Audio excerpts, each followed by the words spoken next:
Oi, pessoal, tudo bem com vocês? Eu espero que sim. Vamos lá para mais um dia aqui no sítio. Hoje foi o dia escolhido para matarmos os frangos para vender. Todos os frangos brancos de corte que a gente já tava aí, já tinham separado eles, né? Tratando eles separado, preso. E a panela já tava aí no fogo. Meu pai acordou, foi cedo, menino. Já colocou essa panela aí no fogo. Eu não tinha nem escovado os dentes ainda e a água já tava fervendo. E amanheceu com o ânimo de umas 5 pessoas. Ele já queria botar a mão na massa, já queria matar os frangos. Eu e a minha mãe tava tentando fazer ele entender que a gente ainda tinha que tomar café, porque senão nós não ia aguentar, gente. Era 16 frangos pra matar. Ainda bem que juntei uma força-tarefa bem resistente pra poder me ajudar, porque senão não ia dar conta, não. E tudo isso daí ao redor é o cercado, inclusive tem até vídeo de quando a gente construiu esse lugarzinho aí pra eles. Depois de ter supervisionado aí o serviço, voltei lá pra dentro de casa. E aqui ainda tá naquele climinha gostoso, sabe? De pós-frio. E assim, durante o dia fica mais quente, mas de manhãzinha aí, finalzinho da tarde, já o clima já fica bem gostoso. Porque o bom é assim, né? Quando não tá nem muito quente, mas também nem muito frio. Eu mesmo prefiro calor do que frio, gente. Eu não presto pra frio. E você, prefere o quê? Calor ou frio? Aproveita, comenta aqui nos comentários e fala também de onde você é. Se é do norte, do nordeste, do sul, do país, do centro-oeste. Eu vou adorar saber. Vocês tentam ignorar o barulho que essas angolas estão fazendo no fundo do áudio? Não tem como, gente. Elas amam piseiro. Então fiz aí com todo o amor e carinho um bolinho de massa pronta, que é super prático. Meu Deus do céu. Um bolo de massa pronta salva a gente naqueles momentos de correria, né? Porque assim, um bolinho feito na hora, com todos os ingredientes, é uma delícia. Só que ele não é tão prático, né? Ele é mais demorado. E como eu tava com muita pressa aí, queria logo terminar o serviço para poder ir lá matar os frangos, minha mãe tava aí me ajudando, correndo junto comigo, porque eu ainda não tenho a rapidez e a capacidade de matar um monte de frangos sozinhas ainda. Tem que ser ou com minha mãe ou com minha sogra. Eu tinha pré-aquecido o forno, porque isso adianta bastante também, o bolo ele assa mais rápido. E vamos pra fora. Nessa hora aí, o pessoal já tinha todo mundo tomado café, eu tinha ficado por último, como eu ainda tava fazendo o bolo, né, dando uma organizada lá dentro de casa. Aí ainda fui tomar meu café, mas o pai, a mãe e o meu marido já estavam com a mão na massa.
Muita gente acha que o frango vem só da bandejinha do mercado, mas aqui no sítio a gente cria, cuida e também participa de todo o processo do abate.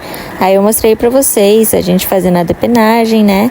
Tudo de forma sempre respeitosa, afinal é um alimento, né, que vai para nossa mesa, e da forma tradicional também. Aqui a gente já foi embalar a primeira remessa, porque como eram 16 frangos, não tinha como a gente limpar todos, né, deixar cortadinho e embalados tudo na mesma hora. Então a gente foi fazendo por etapas. Os 5 ou 6 primeiros, aí depois mais 5 ou 6 e assim por diante. A gente estava bem curioso para saber qual ia ser o peso desses frangos. Aí meu pai e minha mãe trouxeram uma balança pra gente pesar.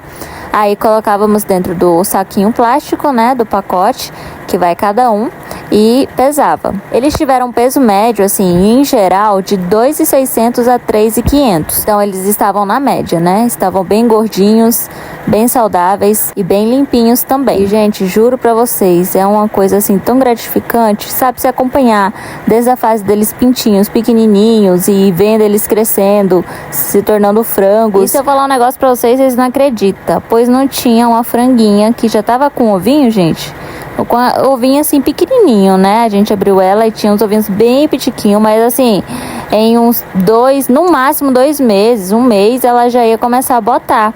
Você vê como eles são muito desenvolvidos. Eles não são os frangos caipiras, né? Original. São frangos de corte, próprio para produção de carne, mas como a gente cria eles caipira, né, a gente primeiro deixa eles solto, então eles ficam com a carne dura, fica com a carne amarelinha, né, não fica tão mole. Então, eles ficam praticamente o mesmo gosto do frango caipira. E aqui na minha região a gente vende a R$60. Tem gente que vende por 50, tem gente que vende até por 75, a gente já viu. Mas aqui a gente vende por 60. Quando a gente tá com bastante franguinho caipira, a gente consegue vender eles também.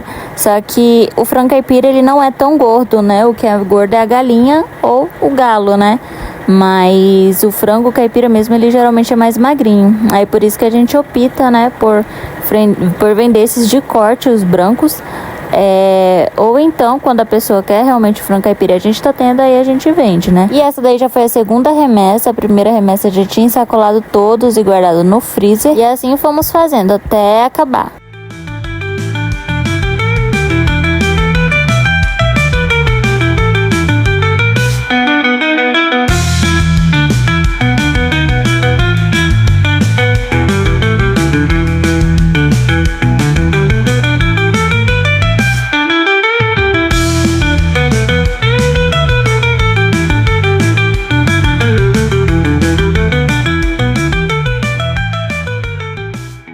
Aqui, gente, a balança ela tava dando um probleminha, assim, os números não estavam aparecendo tudo certinho.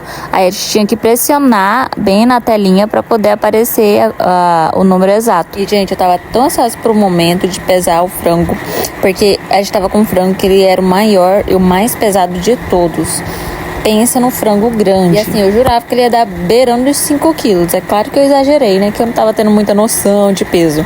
Mas ele deu 4,74 quilos. Gente, vocês têm ideia disso? É muito grande, é quase um peru. E finalmente, depois de muito trabalho, a gente foi almoçar quase 1h da tarde, gente. Mas terminamos todos os frangos. Bem, não todos, porque ficou um pra trás, que era o que eu tava ensinando. Eu e minha mãe tava ensinando pra minha irmã a limpar, né, o frango. E foi o que ficou aqui pra gente. Mas todos já cortadinhos, limpos e bem embaladinhos. E depois de todo o serviço, só nos resta o quê? Isso mesmo, a bagunça. O marido aproveitou o fogo e estava cozinhando aí uma carne para os cachorros. E fomos lavar as vasilhas e limpar, porque estava com bastante pena no chão. Mas eu também queria mostrar para vocês esse matadouro aí que meu marido fez. Ele já tinha feito antes de galão. Só que como a gente não tá tendo galão, a gente usou o saco. Porque como eles têm os ossos mais moles, né? É perigoso quebrar ou então ficar com hematoma. E não é legal, né? Pra comercializar. Então a gente coloca o frango aí de cabeça para baixo e o pescoço ali naquele buraquinho, estica o pescoço dele com um anzol e aí corta e que ele nem vê, gente, ele nem vê morrendo, porque é tão rápido e ele não se debate. Então é uma ótima ideia aí. E se eu falar pra vocês que eu já tava sentindo falta dos meus frangos, tava sentindo saudade, gente, de ver meus franguinhos tudo aí.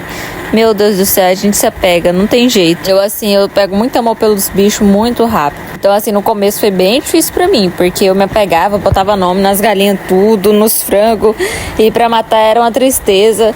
Mas conforme o tempo foi passando, eu fui me acostumando. E depois do trabalho finalizado, trouxemos aqui pro quintal a nova vida que chegou aqui no sítio. No próximo vídeo eu vou mostrar a bailarina que acabou de nascer. Tá lindo demais, gente, você não pode perder. Até o próximo vídeo, beijos e tchau.